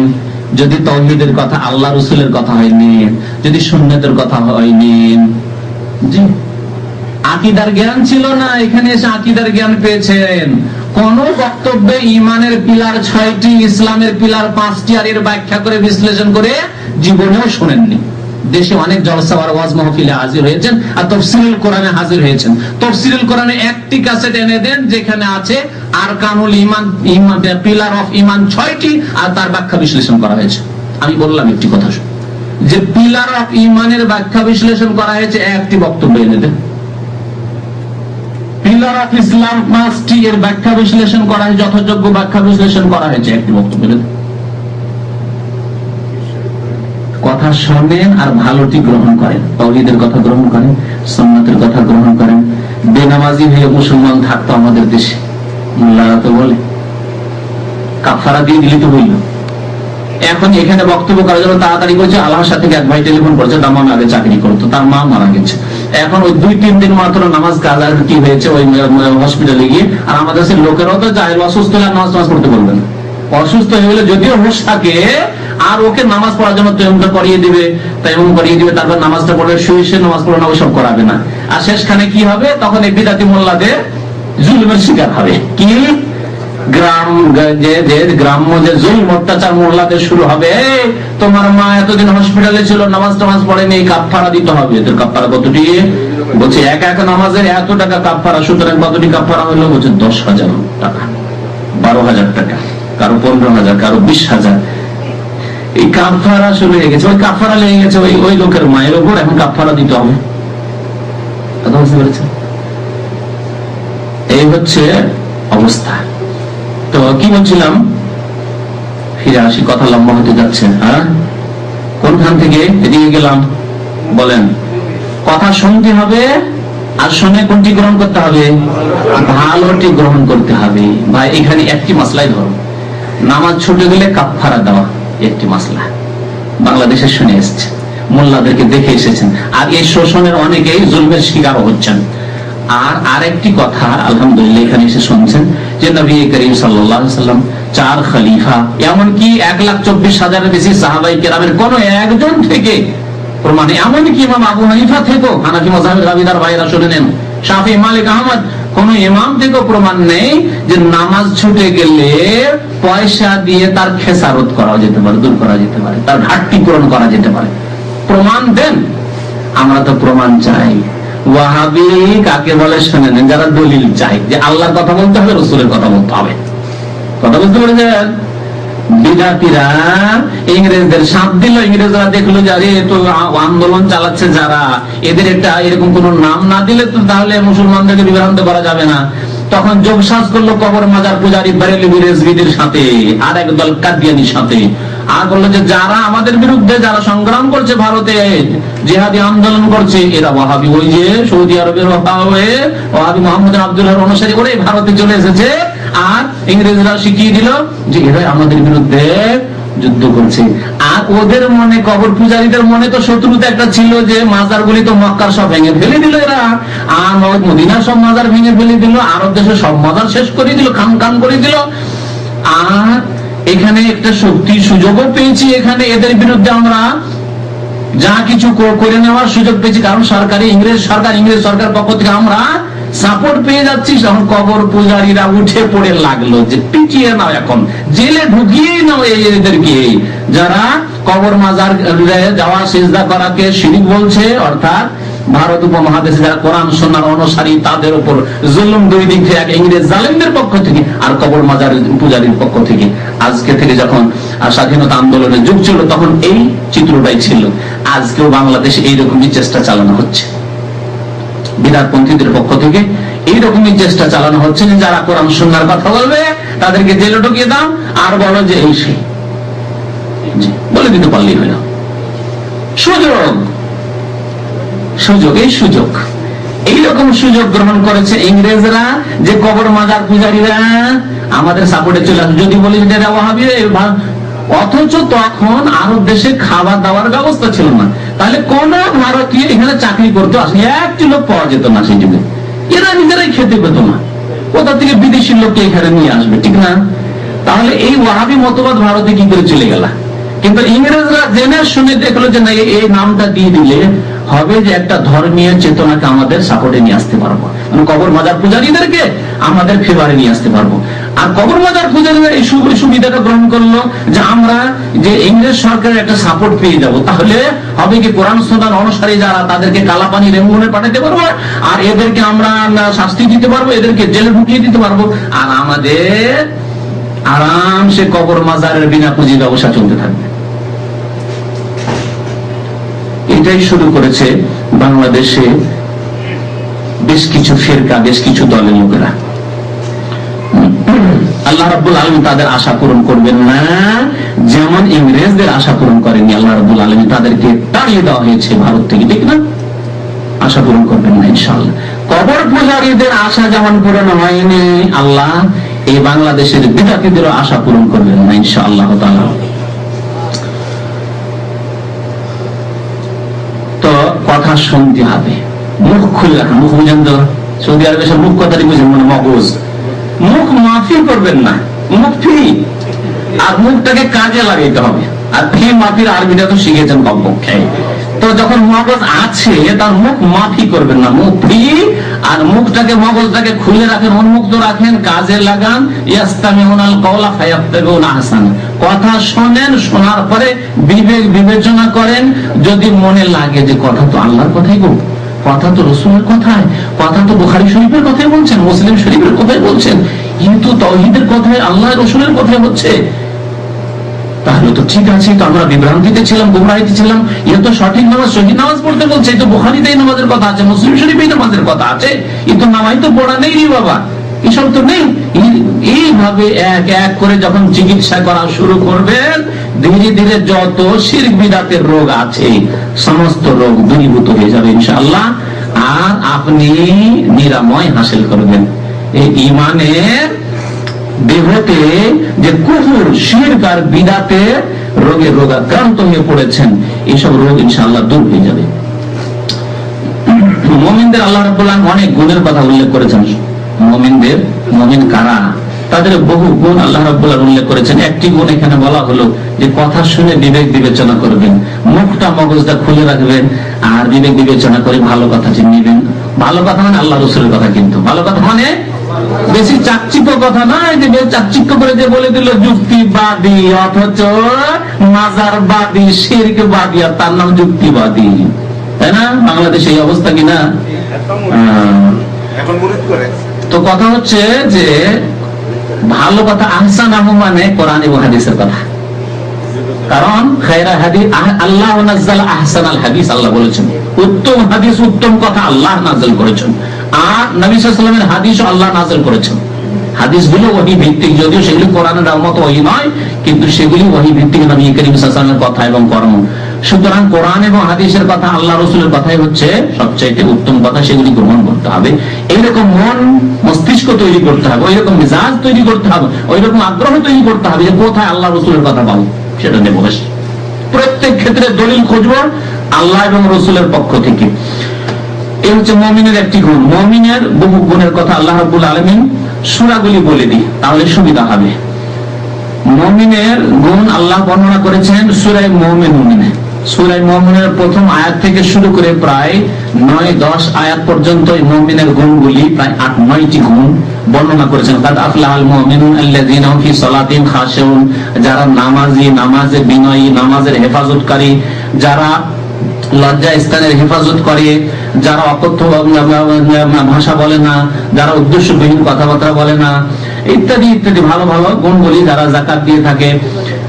এইভাবে আল্লাহ রাব্বুল আলামিন বহু গুণ উল্লেখ করেছেন। আল্লাহ রাব্বুল আলামিন সূরা আনফাল আয়াত নম্বর 2 থেকে 4-এও মুমিনদের বেশ কয়েকটি গুণ উল্লেখ করেছেন। ইন্নামাল মুমিনুনা আল্লাযীনা ইযা যুকিরাল্লাহু ওয়াজিলাত কুলুবুহুম, মুমিন সত্যি অর্থে তারা যাদেরকে আল্লাহ এবং রাসূলের কথা শোনানো হলে তাদের মন মোমের মতো নরম হয়ে যায়। ওয়াজিলাত কুলুবুহুম, মন প্রকম্পিত হয়, কেঁপে ওঠে আল্লাহর ভয়ে। ওয়াইদা তুলিয়াত আলাইহিম আয়াতুহু যাদাতহুম ঈমানা, যখন কোরআনের তাফসীর করা হয়, আল্লাহ এবং রাসূলের কথা বলা হয়, তখন তাদের ঈমান বৃদ্ধি পায়, ঈমান তাজা হয়। এমন নয় যে এক কান দিয়ে শুনলাম আর এক কান দিয়ে বের করে দিলাম, আর কাপড় ছাড়া দিয়ে দিলাম, আর জামসিন্দা থেকে বেরিয়ে চলে গেলাম, টাকনার নিচেই কাপড় থেকে গেল, হ্যাঁ, বেনামাজিকে বেনামাজি থেকে গেলাম, না, এরকম না।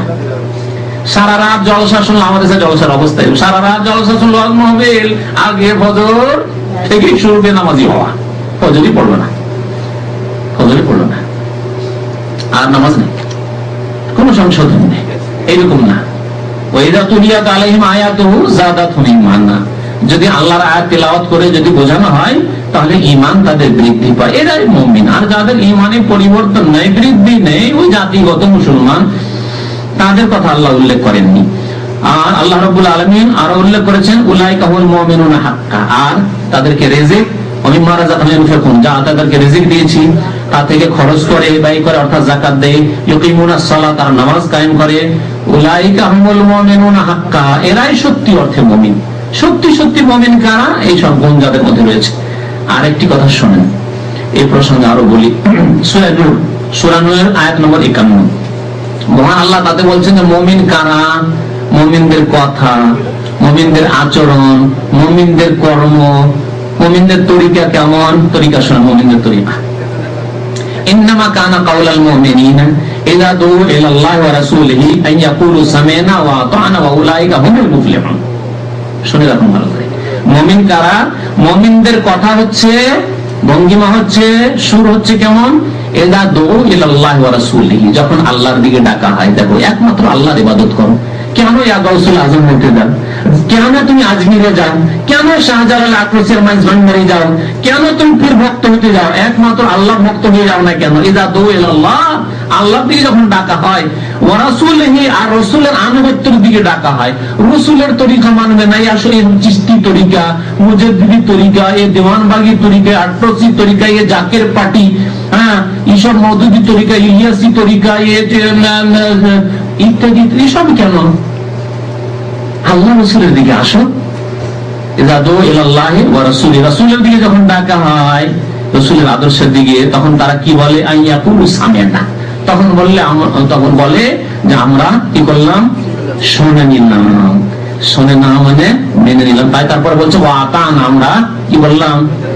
মেনেও নিলাম, শুনলাম আর মেনে নিলাম। আর কিছু লোক আছে যখন দেখছে যে বসে, তো আমাদের বড় হুজুরকে একটু সমালোচনা করে দিল, আর কিন্তু বললো যে বড় হুজুরের মধ্যে কিছু ভুল আছে, এত বড় আলেম আর তার মধ্যে ভুল আছে, এরকম কথা বলে দিল, তখন ঘুষ করে বক্তব্য থেকে উঠে চলে গেল। তাহলে সামনে নাও করলো না, শুনবে না, গোটা বক্তব্যটা শুনবে না যে কি বলতে চাওয়া হচ্ছে, এবং খোঁজ খবর করবে না, মুখ খুলবে না। তার এই যে মুখ আছে, মগজ খুলবে না, সে বন্ধ করে দিল, অফ করে দিল, সুইচ টিভি অফ করে দিল, না শুনতে হবে না এইসব কথাবার্তা। তারপরে 61 চলে গেল না, এটাও না। মুমিনের শান, মুমিনের কাজ হচ্ছে শুনবে, শোনেন, বুঝেন, বিবেক বিবেচনা করেন, আর মগজকে সবল করিয়ে দেন। কাজ করেন, তাকে কাজ করুক, সে যাই করুক। শাগিল মুখ, বুঝেন তো আরবদের কথা, শাগিল মুখ করতে হবে, মগজকে একটু কাজে লাগাইতে হবে। আর মেনে নিলাম, শোনার সাথে সাথে আল্লাহর কথা হলে মেনে নাও, রসুলের কথা হলে মেনে নাও। এটি হচ্ছে মুমিনের শান, মুমিনের আদর্শ। ওয়া উলাইকা হুমুল মুফলিহুন, এরাই হচ্ছে কে? মুফলিহ, মুক্তিকামী, এরাই হচ্ছে মুক্তি প্রাপ্ত, মুফলিহ, ফালাহ এরাই পাবে। এদের জন্য সার্বিক কল্যাণ রয়েছে, সার্বিক মঙ্গল রয়েছে, মঙ্গলময় জীবন এরাই পাবে। সুতরাং আল্লাহ রাব্বুল আলামিন যদি সাহায্য চাই, তাহলে আল্লাহর দিনের দিকে ফিরে আসতে হবে, আমাদের ইমানের নবায়ন করতে হবে। নবায়ন মানে ইমানকে সুন্দর করতে হবে। ইমানে যে মরিচাগুলি লেগেছে, মরিচাগুলিকে সাফ করতে হবে, আর পরিষ্কার পরিচ্ছন্ন ইমানি জীবন হইতে হবে, ইসলামী জীবন হইতে হবে, তাকওয়ার জীবন, আল্লাহ ভীরুতার জীবন হইতে হবে, তাওহীদি জীবন হইতে হবে, সুন্নতি জীবন হইতে হবে, সুন্নাতের অনুসারী হইতে হবে। এবং আল্লাহ রাব্বুল আলামিনের সাথে আমাদের সম্পর্ককে মজবুত করতে হবে। আল্লাহ রাব্বুল আলামিনের সাথে সম্পর্ককে মজবুত করতে হবে। যখন আল্লাহর সাথে সম্পর্ক মজবুত হবে, আল্লাহর সাথে একজন মুমিনের সম্পর্ক মজবুত করার মাধ্যম হচ্ছে 5 বার করে 5 ওয়াক্ত নামাজ পড়া। এই নামাজ ছাড়া আল্লাহর সাথে সম্পর্ক হতে পারে না। আর নামাজ ইলমের সাথে, মানে সঠিক ইলমের সাথে, সঠিক নামাজ শেখার পরে গতানুগতিক নামাজ নয়, নামাজের সঠিক ইলম হাসিল করে নামাজ কায়েম করতে হবে, এবং আন্তরিকতার সাথে, বিনয়ের সাথে, খুশুর সাথে নামাজ পড়তে হবে। এবং আরেকটি কাজ যেটি করতে হবে, সেটি হচ্ছে আমাদের আত্মসমালোচনা করতে হবে, যে ভুলটি কোথায়, রোগ কোথায়, অসুবিধা কোথায়, আমরা মার খাচ্ছি কেন, আমাদের জুলুম অত্যাচার হচ্ছে কেন, মুহাসাবা করতে হবে, নিজের হিসাব নিকাশ করতে হবে, এই কেন। এবং এর সাথে সাথে আল্লাহ যা কিছু আমাদেরকে দিয়েছেন, তা আমাদেরকে আল্লাহর রাহে ব্যয় করতে হবে। কমের পক্ষে আল্লাহ দোয়া করার তৌফিক দিয়েছেন, দোয়া করতে হবে, এটি একটি। আর গুনাহ থেকে বাঁচার আমাদের মধ্যে শক্তি রয়েছে, গুনাহ থেকে বাঁচতে হবে। আমার বাড়িতে গুনাহ হচ্ছে, গুনাহ হইতে দেব না, আমি পারবো কেন? 5 ভাইয়ের মধ্যে আপনি মাশাআল্লাহ বেশি পয়সা ইনকাম করেন, বিদেশে থাকেন, আপনার বড় ভাই হইলো আপনার কথা শুনবে, কারণ যার যে খায় তার গুণ গায়, ঠিক কিনা? সুতরাং আপনি ছোট ভাই হইলেও বাড়িতে যদি বলেন বাড়িতে আমি টিভি রাখতে দেবো না, আমি তোমাদেরকে মাজারে যেতে পয়সা দিই না, যে তোমার ওরসে যাবে, খাসি মোরগ নিয়ে যাবে, আর পীর আসবে তাকে বসে বসে খাওয়াবে মেহমানদারি করে বিদাতিকে, আর বিদাতের প্রচার করে গ্রামে বসে আমার টাকা খেয়ে তা করতে দেবো না? বাড়িতে পীর আসলে তাড়িয়ে দেবে, আপনার কথা শুনবে। তা আল্লাহ এতটুকু তৌফিক দিয়েছেন, এটা ব্যয় করতে হবে আল্লাহর রাহে, সোচ্চার হতে হবে, শক্ত হতে হবে, অটল হতে হবে দিনের উপর। বিদাতিকে স্থান দেবে না আপনার বাড়িতে। আজকাল বিদাতি মোল্লারা আসে, ফুরফুরা থেকে যায়, আর মাসের মাস মেহমান নওয়াজি তাদের হয়, আর তাদের পিছনে কত যে লোক থাকে, আর নজর নিয়াজ ভরে চলে আসে, আবার সিজন শেষ হলো আবার চলে আসো, সিজন হলো আবার চলে গেল। কেন জায়গা দেবেন? জয়পুর থেকে চলে গেল, কেন জায়গা দেবেন? পাকিস্তান থেকে ফিরে আসলে কেন জায়গা দেবেন? আটটসি মাইজ বান্ডের আছে, কেন জায়গা দেবেন? যে কোনো পীর আসে কেন জায়গা দেবেন? বরং গ্রাম থেকে তাড়িয়ে দেওয়ার আপনার ক্ষমতা থাকলে এইটি আপনার ফরজ কাজ। যেমন এই দিকে আপনাকে আল্লাহ যা দিয়েছে তা ব্যয় করতে হবে, তেমন আর্থিক ব্যয় করতে হবে। আল্লাহ যা অর্থ দিয়েছেন দিনের খেদমতের জন্য ব্যয় করতে হবে। আর যখন আমরা তাওহীদ প্রতিষ্ঠা করে নেব, নামাজ কায়েম করে নেব, তখন আল্লাহ সাহায্য নাজিল করবেন।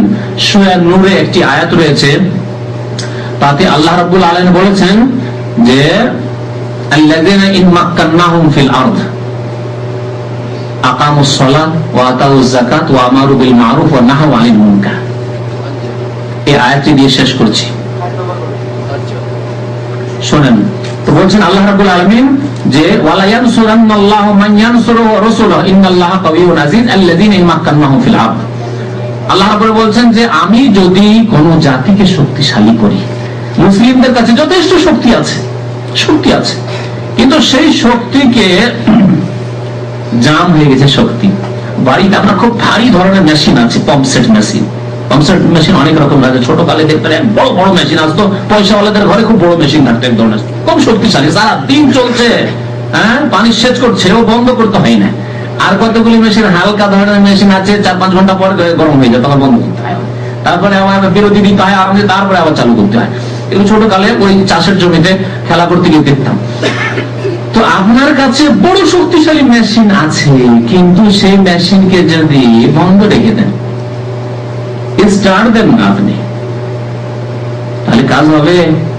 মরিচা ধরে যাবে, জাম ধরে যাবে, সবকিছু। তারপরে কিছুদিন পরে যখন স্টার্ট দিবে, আর স্টার্ট দেবে না, কাজ করবে না তখন। এই হচ্ছে মুসলমানদের অবস্থা। যথেষ্ট শক্তি আছে, কিন্তু শক্তি জাম হয়ে গেছে তাদের তাওহীদ না থাকার কারণে, তাওহীদের দুর্বলতা, শিরক তাদের মধ্যে বিরাজ করার কারণে। নামাজ কায়েমে সুন্দর নেই, সেই জন্য যেই গুণগুলি আল্লাহ শর্ত লাগিয়েছেন তাদের সাহায্যের জন্য, সেই সব শর্ত না থাকার কারণে তাদের মেশিনে জাম ধরে গেছে। মহান আল্লাহ বলছেন আমার যারা সাহায্য করে তাদের অবশ্যই আমি সাহায্য করবো। ওয়ালা ইয়ানসুরান্নাল্লাহু মান ইয়ানসুরুহু ওয়া রাসূলুহু, যারা আল্লাহ সাহায্য করে, আল্লাহ রাসূলের সাহায্য করে, তাদের আল্লাহ অবশ্যই সাহায্য করবেন। ইন্নাল্লাহা কাওয়িয়্যুন আযীজ, এবং নিশ্চয়ই আল্লাহ রাব্বুল আলামিন অত্যন্ত শক্তিশালী এবং আজিজ, সর্বজয়ী। আল্লাহ রাব্বুল আলামিন, তাকে কেউ পরাজিত করতে পারে না, সর্বজয়ী আল্লাহ রাব্বুল আলামিন। কেমন করে বিজয় দিতে হবে মুসলিম উম্মাহকে, সেটি আল্লাহর কাজ। কাওয়িয়্যুন আযীজ। তারপরে আল্লাহ বলেন আল্লাযীনা মাক্কান্নাহুম ফিল আরদ, তাদেরকে যদি শক্তিশালী করি তাহলে কি করবে? আকামুস সালাহ, নামাজ কায়েম করবে, নামাজ কায়েম করবে। আজকে প্রত্যেক গ্রামে গিয়ে হিসাব করেন তো, আপনি নিজের গ্রামে হিসাব করেন, আমার গ্রামে কতটা বাড়ি আছে, আর কতজন সাবালক লোক আছে, আর সাবালক লোকদের মানে কতজন নামাজি আছে। 10 জন পাওয়া মুশকিল, পাওয়া যাবে? 10 জন নামাজি পাওয়া মুশকিল, জি, শতকরা 10 জন নামাজি পাওয়া মুশকিল। এই যদি মুসলমানদের অবস্থা, তারপরে নামাজি নামাজ পড়তে যাচ্ছে, তারা মনে হচ্ছে দুর্বল। আর যারা বেনামাজি বসে রয়েছে, গান বাজনা, মুসলিম মহল্লায়, মুসলিম গ্রামে, মসজিদের পাশে মুসলমানরা খোলা জায়গায় বসে বাজনা বাজাচ্ছে, টিভি দেখছে, নামাজ হয়ে গেল, ইকামত হয়ে গেল, জামাত হয়ে গেল, সবকিছু হয়ে গেল, তাদেরকে বলার কার ক্ষমতা আছে যে এই সময় টিভি বন্ধ করো, এই সময় গান বাজনা বন্ধ করো? কথা বলার ক্ষমতা কার? কি বলে তাদেরকে? তাহলে মাথা চাড়া দিয়েছে মুসলিম সমাজে বাতিল শক্তি, বেনামাজি শক্তি, শিরকের শক্তি। দেখুন কবর মাজার পূজার শক্তি মাথা চাড়া দিয়ে কেমন আছে। তো আল্লাহ বলছেন যে আকামুস সালাত, নামাজ কায়েম করবে তারা। তার আগে বলেছে তাওহীদ, তাহলে দুটি হলো, তাওহীদ প্রতিষ্ঠা করতে হবে আর নামাজ কায়েম করতে হবে। ওয়া আতাউজ যাকাত, যাকাত প্রদান করতে হবে। সমাজে দেখুন তো কত পয়সাওয়ালা মানুষ আছে আর কয়জন যাকাত বের করছে, আর তার কত প্রপার্টি আছে আর কতটুকু যাকাত। যাকাত বের লোক দেখানো, 2-4-5 হাজার টাকার কাপড় চোপড় নিয়ে এসে বিল্লি করে দিলে, বিতরণ করে দিলে, যাকাত দিচ্ছে, অমুক লোক যাকাত দিচ্ছে, অথচ লাখ লাখ টাকা যাকাত বের হবে। আর কি করবে? ও আমারও বিল মারুফ, সৎ কাজের আদেশ দিতে হবে। সৎ কাজের আদেশ দেওয়া অধিকাংশ মানুষ বন্ধ করে দিয়েছে, আর অনেকে পারছি না, ইমানের দুর্বলতার কারণে পারছি না। অনেকে বিরক্তি বোধ করছে, ধর আমার বড় ভাইকে আর বলে লাভ নেই, ওকে অনেকবার নামাজের কথা বলেছি, নামাজ পড়বেন, ছাড়া ওকে থাকতে দাও, নামাজ পড়ে আসি। নামাজি নামাজ পড়তে যাচ্ছে, ওর বড় ভাইকে বলবে না, ছোট ভাইকে বলবে না। বুড়া নামাজ পড়ে, মোল্লা তার একটি ছোট নামাজ পড়ে, কোনদিন বলে না। কিন্তু যদি জমিতে খেতে খামারে কাজে না যায়, বাড়ি থেকে বের করে দেবে। যদি শহরে বসবাস করে, দোকানে গিয়ে একদিন যদি দোকান বন্ধ রাখে, তো বাড়ির মালিক মুরব্বী তাদেরকে বাড়ি থেকে বের করে, সারাদিন দোকান বন্ধ রাখবি, আজকে আমার 5,000 টাকা ইনকাম হইতো, তুই দোকানটা বন্ধ রাখলে ঢাকার মতো জায়গায় তাকে দেবে, বাড়িতে খেতে দেবে? কখনো দেবে না। কিন্তু নামাজ পড়তে যায় না, কিছু বলবে না। আমারও মারুফ, সৎ কাজের আদেশ দিতে হবে। ওয়া নাহাউ আনিল মুনকার, অন্যায় কাজে বাধা দিতে হবে, অন্যায় কাজে বাধা দিতে হবে। তাহলে শিরকে বাধা দিতে হবে, কবর মাজার পূজায় বাধা দিতে হবে। এক শ্রেণী ধর্ম প্রচারক রয়েছে আমাদের দেশে, যারা বলছে নেগেটিভ কথাবার্তা বলিও না। তারা বড় বড় ডাক্তার, ইঞ্জিনিয়ার, চিল্লায় 40 দিন বেড়ে, আর বলে নেগেটিভ কথা বলতে নেই, মানে নামাজও করিও না, কথা বলতে হবে, করো করো, মানে পজিটিভ শুধু। যদি লা ইলাহা ইল্লাল্লাহ বলো এত নেকি, যদি সুবহানাল্লাহ বলো এত নেকি, আল্লাহু আকবার বললে এত নেকি, আহাদ নামা পড়লে এত নেকি, সাইয়্যিদুল ইস্তিগফার পড়লে এত নেকি, আর যত জাল তাল আছে দিয়ে কোন রকম মুসলমানদেরকে সব এগুলো বলতে থাকছো। নেতিবাচক মাজারে যাওয়া যাবে না, বলিও না, কারণ শুনবে না লোকেরা। এই কারণ শুনবেন না। নবী সাল্লাল্লাহু আলাইহি ওয়াসাল্লাম তাই করেছেন নাকি? হ্যাঁ, তাই করেছেন নাকি? এটি বলেননি। প্রতিমা পূজা করিও না, এই কথা বলেননি নবী সাল্লাল্লাহু আলাইহি ওয়াসাল্লাম, বরং সেটি তো আগে বলেছেন, লা ইলাহা, নেই, সব নেই, নেই, কত তো আগে বলেছেন। পরে বলেছেন ইতিবাচক, পজিটিভ পরে বলেছেন। এসব শিক্ষিত ডাক্তার, ইঞ্জিনিয়ার, প্রফেসর গুলো বলেছেন নেগেটিভ কথা বলতে নেই, মানে নিষেধ করতে হবে না, এটা করিও না, ওইটা করিও না, ওইটা করিও না, হ্যাঁ কথা বলতে হবে না, টাকনার নিচে কাপড় নিয়ে যে ওদের কথা বলতে হবে না, ঢাক। এই জন্য জীবনে সব সংশোধন তারা করে না। হ্যাঁ, দাড়ি কাটিও না, দাড়ি সাপ মুঠাইও না, এসব কথা বলতে হবে না। সিগারেট খেয়েও না, এসব কথা বলতে হবে না, মানে নেগেটিভ কিচ্ছু বলতে হবে না।